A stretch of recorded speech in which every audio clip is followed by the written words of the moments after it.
why do you hate me so much? And I'm like, I wouldn't give you the satisfaction of hating you. And I'm just going off my heart, and I stopped, and I was just like, whoa. So you're not really over it. And God was like, so you're not really over it? All right, so you need to deal with it. And so he was like, why do you hate me? Why can't you forgive me and be my friend? And I didn't even know what to say after that. I was just like, I don't know. I really don't know. So I'm like, all right, so now I gotta deal with it. And God said, why are you choosing to stay in a self-imposed bondage? In a self-imposed prison. Why are you holding on to chains as if I'm like holding you from heaven? Like you hanging down on these chains. Like for what reason you holding on to these chains as if it's going to support your life? For what reason? And I kept saying, because I'm scared. Because I'm afraid. He's like, oh, so you think I'm not going to do what I'm supposed to do? You think I'm not going to take care of you? You think I'm not going to support you? You think I'm just going to send you out there with no word? I'm going to send you out there with no help? I'm going to send you out there without a father who knows what he's talking about, without a mother who knows what he's talking about, without a minister who can pray with you, without a minister of music who can sing with you? You think I'm going to send you out like that? All right, I got something for you. So I was like, dang, I'm going to get in trouble. So I'm like, all right. So I had to go back and do a little bit more reading. So I'm like, all right, I'm going to do some reading. I'm going to try to figure this out. And I remember the story of the Israelites coming out of Egypt and how they just kept doing the wrong thing. And they kept walking in circles for like hundreds of years.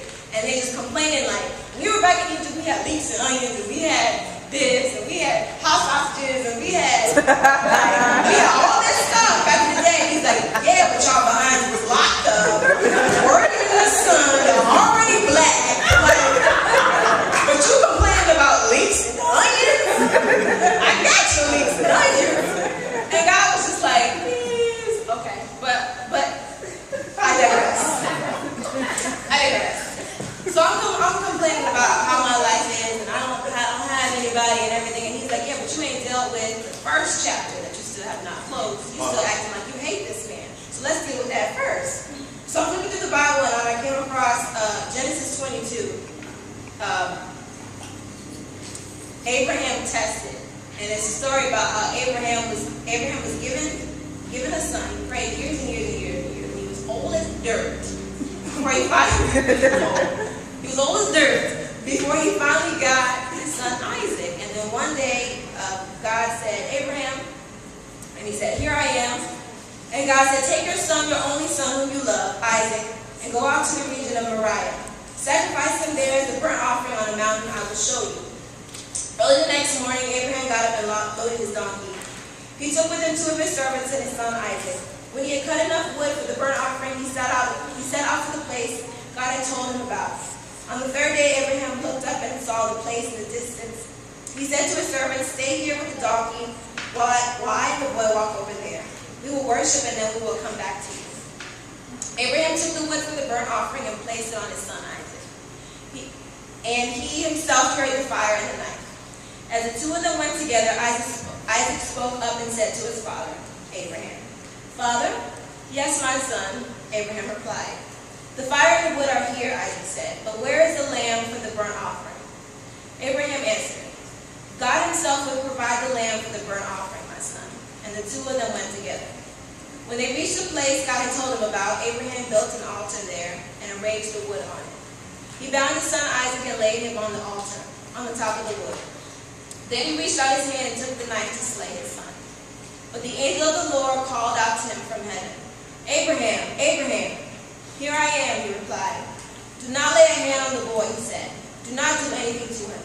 Now that I know you fear God, because you have not withheld from me your son, your only son. God looked up, and there in the thicket he saw a ram, caught by its horns. He went over and took the ram and sacrificed it as a burnt offering instead of his son. So I read that, and I was like, okay, why'd you give that to me, God? Like, I already know that story. And then I realized, I was like, all right, so what you're telling me is I got to break down, finally talk to this boy, and finally forgive him. And then I was like, okay, but am I strong enough to do that? And God was like, well, I don't know. You tell me. I'm like, all right, I think It's been however many months. I can do it. I've been praying about it. I got it. And as soon as I made that decision, I was like, oh, that's why he had me read Genesis 22. Because even though Abraham had only one son that he had prayed hundreds of years for, he was willing, without even questioning it, to sacrifice his only begotten son, without even asking. Because he was obedient, God was like, all right, I was just playing. Keep your son. Just playing. And even though in this case, God was just playing, he's not always playing. And sometimes he really does want us to have to sacrifice. Because sometimes you have to go backwards in order to go forward. Yeah. Because you ain't sewed up, but you done cut open. Right. You got to go backwards and fix what you done messed up because you wasn't listening to God in the first place. And then you got to fix it, and then you can move forward. And I was like, oh, how profound. How profound with this thing called forgiveness. And I was just like, that is crazy. And for Abraham, it was his son.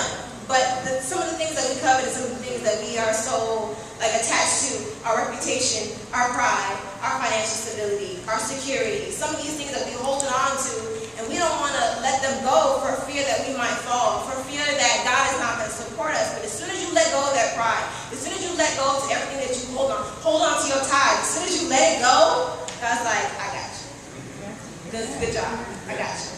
And that was like crazy for me because I was just like, dang, I understand now. I understand. I'm driving off like, okay, I understand. And it really is crazy. It's really, really crazy what God can do for you when you start listening. So back to the theme of chains. Why do we keep holding on to these chains? Why do we choose to hold ourselves back when God has a plan for us? That is my theme. Love is the key to forgiveness. And God is the key to love. Amen.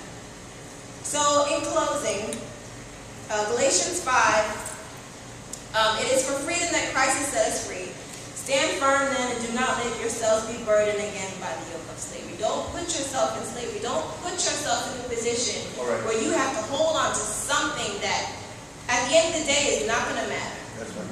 And God right now in my life is tearing down everything. He is tearing down everything. Everything that I thought I knew before, he's like, yep, no, yep, no.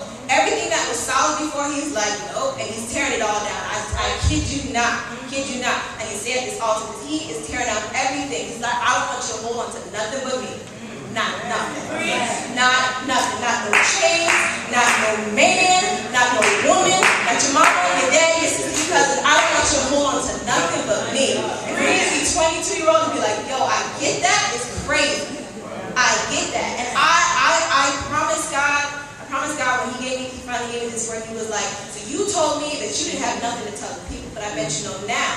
And I know now why God put me up here, because he's like, if you ever say you don't have no testimony about love and forgiveness, and you can't go and tell somebody who's younger than you, or somebody who is hurting what you now know, that's blasphemy. And I get